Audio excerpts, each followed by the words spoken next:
სატელეკომუნიკაციო სექტორისთვის ტარიფები გადაიხედება მეთოდოლოგიის შემუშავებაში კომკომს Exxon Partners-ი დაეხმარება ამ და სხვა თემებზე გიყვებით რამდენიმე წუთში. მთავრობამ 11 თვეში 19.7 მილიარდი ლარის გადასახადები აკრიფა, რაც წლიური გეგმის 90% შეადგენს.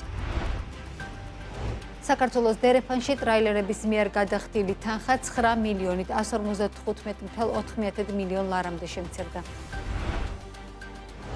ნოემბერში საბალანსო ელექტროენერგიის ღირებულება შემცირდა, ესკოს მონაცემებით გასულ თვეში საბალანსო დენის ფასი ივნისის შემდეგ პირველად 15 თეთრს ჩამოსდა და 14.95 თეთრი შეადგინა. ილონ მასკის ქონება 700 მილიარდ დოლარამდე გაიზარდა, პლანეტის უმდიდრესი ადამიანის ქონება 139 მილიარდით მათ შემდეგ გაიზარდა, რაც ტესლას ერთ-ერთ მსხვილ აქციონერთან წლობით გაგრძელებული დავა მასკის სასარგებლოდ დასრულდა. მოგესალმებით, ეს BMG რეგიონის წამყვანი ბიზნეს მედია სააგენტო საქმიან ამბებს BMG-ს გუნდთან ერთად ნინო ტაბეტაძე წარმოგიდგენთ.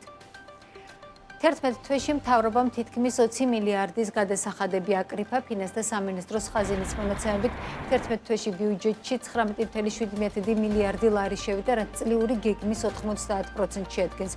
კონკრეტული გადასახადების მიხედვით შესრულება ყველაზე მაღალია საშემოსავლო გადასახადის მიმართულებით 93%, ხოლო ყველაზე დაბალი მოგების გადასახადის მიმართულებით. უფრო კონკრეტულად დამატებული ღირებულების გადასახადიდან ბიუჯეტში 7.2 მილიარდი ლარია მობილიზებული, რაც წლიური გეგმის 99% შეადგენს. საშემოსავლო გადასახადიდან 6.8 მილიარდის მობილიზება მოხდა, ეს წლიური გეგმის 93%-ია. მოგების გადასახადიდან 2.5 მილიარდი ლარი შევიდა ბიუჯეტში, ეს არის გეგმის 93%. აქციისგან ბიუჯეტში 2.4 მილიარდი ლარი შევიდა, იმპორტის გადასახადისგან კი 129 მილიონი ლარი, წლიური გეგმის 83%. იმისათვის, რომ წლიური გეგმა შესრულდეს, დეკემბრის განმავლობაში მთავრობამ 2 მილიარდ 140 მილიონი ლარის გადასახადები უნდა აკრიფოს.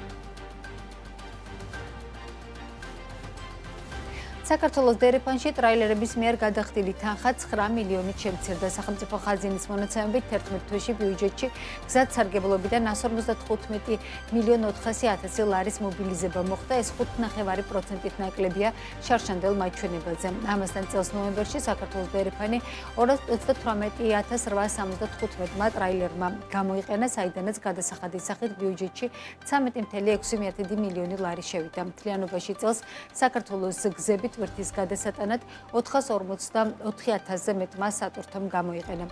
გადამზიდავების ასოციაცია კლებას რამდენიმე მიზეზს უკავშირებს, მათ შორის პირველი ინფრასტრუქტურული პრობლემაა და აზერბაიჯანის მონაკვეთზე საბორნე გადაზიდვების დროს დიდი დაყოვნების პერიოდია.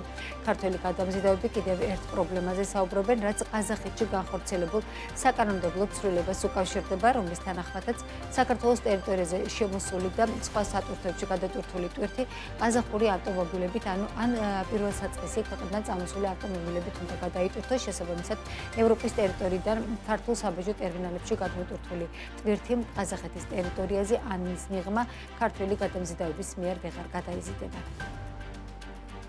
საკანონმდებლო ცვლილება, რომელიც მდგომარეობს შემდეგში, რომ საქართველოს ტერიტორიაზე შემოსული ტვირთები, რომლებიც გადაიტვირთა სხვა ავტომანქანებში, ყაზახეთის ტერიტორიაზე არ შეიძლება გადაადგილდეს სხვა ქვეყანაში რეგისტრირებული ავტომანქანი თუ არა ეს იქნება ყაზახური ავტომანქანა ან პირველ საწყისი ქვეყნიდან წამოსული ავტომანქანა. ამ საკითხზე ახლა მიმდინარეობს მოლაპარაკება, იმიტომ რომ ეს ძალიან დიდი დარტყმა იყო როგორც გადამზიდავებისთვის, ისე ტვირთმფლობელებისთვის, ძალიან დიდი რაოდენობის ავტომანქანა ამოვარდა, ასე ვთქვათ, ამ საკანონმდებლო ცვლილებით ამ პროცესიდან და შესაბამისად ამანაც წლის მეორე ნახევარში იმოქმედა ძალიან ცუდი ნეგატიური გავლენა. მოკლედ რომ შევაჯამოთ ნეგატიურ ფაქტორებში არის შემდგომი ფაქტორები, ეს არის ფასი, ტარიფები, ეს არის დაყოვნება და ეს არის პოლიტიკური და უარყოფით საკანონმდებლო ცვლილებები, რომელიც ყაზახეთის მხარემ განახორციელა და რომელთან დაკავშირებითაც ახლა მიმდინარეობს მოლაპარაკებები, რომ დაუბრუნდეს პირველად პირობებს.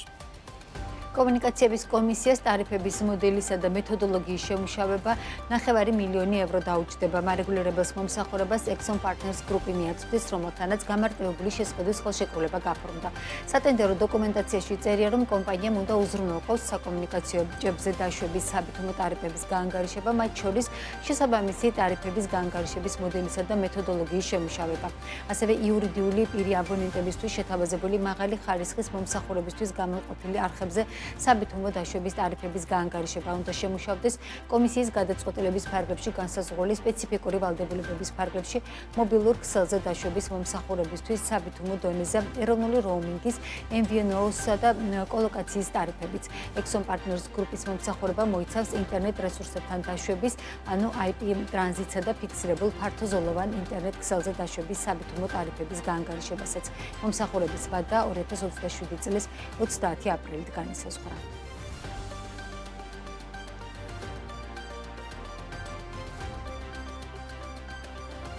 ოთხასი ახალი სადგური ქსელის გასაუმჯობესებლად ქართულმა მობილურმა ოპერატორმა Selfie Mobile-მა, რომელიც საქართველოში 1.420.000 აბონენტს ემსახურება, ხელი მოაწერა შეთანხმებას Nokia-სთან 400 ახალ საბაზო სადგურის განთავსებაზე. მოლოდინია, რომ მასშტაბური პროექტი არსებითად გაზრდის Selfie-ს ქსელის ხარისხს და გამტარუნარიანობას. რა შეიცვლება Selfie-ს მომხმარებლებისთვის და როგორ გაუმჯობესდება ხარისხი, ჩვენი სიუჟეტიდან შეიტყობთ გიტოვებით სიუჟეტს და გემშვიდობებით. მაღალი სიჩქარე, მეტი საიმედოობა და დაფარვა ქვეყნის მასშტაბით. ქართული მობილური ოპერატორის Selfie Mobile ქსელის გასაუმჯობესებლად 400 ახალ სადგურს ამატებს. შესაბამის შეთანხმებას ხელი Nokia-სთან მოეწერა. პროექტის შედეგად Selfie-ს მომხმარებლები სწრაფ ინტერნეტს, დატვირთულ ზონებში გაუმჯობესებულ მომსახურებას და გაფართოებულ დაფარვას მიიღებენ. ძალიან მაგარი სიახლეები გვაქვს პირველ რიგში ჩვენი მომხმარებლებისთვის. ხელი მოვაწერეთ ხელშეკრულებას Nokia-სთან, ჩვენს ერთ-ერთ მთავარ პარტნიორთან. რის ფარგლებშიც მომავალი წლიდან შევძლებთ კიდევ 400 საბაზო სადგურის დამატებას და ჩვენი მომხმარებლებისთვის ეს ნიშნავს იმას, რომ სერვისი კიდევ უფრო გაგვიუმჯობესდება, დაფარვაც და შესაბამისად ხარისხი, რომელიც ჩვენი მთავარი საზრუნავია, იქნება უფრო გაუმჯობესებული. ასევე მინდა მივულოდოთ გუნდს, რომელიც ძალიან დიდი შრომის შედეგია ამ ხელშეკრულების ხელის მოწერა და ამ შეთანხმების მიღწევა და რა თქმა უნდა ჩვენს პარტნიორებს, რომლებიც ზადარიან ჩვენს გვერდში იდგნენ თავარი მიზნების მიღწევაში, რაც არის კიდევ ერთხელ ჩვენი ხარისხი ქსელის გაუმჯობესებასთან დაკავშირებით. ახალი პროექტი Selfie-სა და Nokia-ს მრავალწლიანი პარტნიორობის გაგრძელება. როგორც კომპანიები განმარტავენ, პროექტი აერთიანებს Nokia-ს გლობალურ ტექნოლოგიურ გამოცდილებასა და Selfie-ს დაპირებას. მთელ საქართველოში ხელმისაწვდომი და მაღალი ხარისხის კავშირი უზრუნველყოს. Nokia-ს მთელი ჯგუფის სახელით მინდა Selfie-ს მადლობა გადავუხადო ნდობისთვის. ჩვენი ხანგრძლივი თანამშრომლობა Selfie Mobile-თან ემყარება ერთობლივ მიზანს, მომხმარებლებისთვის საუკეთესო გამოცდილების მიწოდებას. 400 ახალი AirScale საბაზო სადგურის დანერგვა გააძლიერებს ქსელის გამტარუნარიანობას და ხარისხს ქვეყნის მასშტაბით და საფუძველს შექმნის მომავალი 5G ინოვაციებისთვის საქართველოში. 400 ახალი საბაზო სადგურის დანერგვის შემდეგ Selfie-ს მომხმარებლებს უფრო სწრაფი და სტაბილური, ასევე სანდო კავშირი ექნებათ. კომპანიაში ამბობენ, რომ მომხმარებელზე ზრუნვა და საიმედო კავშირის უზრუნველყოფა უმთავრესი პრიორიტეტია. დღეს კიდევ ერთი შესანიშნავი დღე არის Selfie Mobile-ის არსებობის ისტორიაში. ვინაიდან ისეთ გიგანტთან, როგორიც არის Nokia, მოხდა გაღრმავებული პარტნიორობის ფარგლებში ხელშეკრულების გაფორმება. აღნიშნული ხელშეკრულების ფარგლებში Selfie Mobile მიიღებს წვდომას ისეთ აპარატურულ პორტფოლიოსთან, რომელიც უზრუნველყოფს შემდგომში ქსელის მედეგობისა და ხარისხის გაუმჯობესებას. CBH ჯგუფი ამაყობს ამ ფაქტით, რომ მათ მიერ განხორციელებული ინვესტიციები უზრუნველყოფს ისეთი ციფრული მომავლის შექმნას საქართველოსთვის, როგორიც არის 5G ქსელის და ასევე არსებული ქსელის წარმატებით ოპერირებას, ისეთ გიგანტთან, როგორიც არის Nokia. Selfie Mobile პროექტს განიხილავს როგორც კიდევ ერთ მოცულობით ინვესტიციას მომავალი თაობის ინფრასტრუქტურაში, რაც კიდევ უფრო ამყარებს სწრაფად მზარდი ტელეკომ კომპანიის Selfie-ს პოზიციას.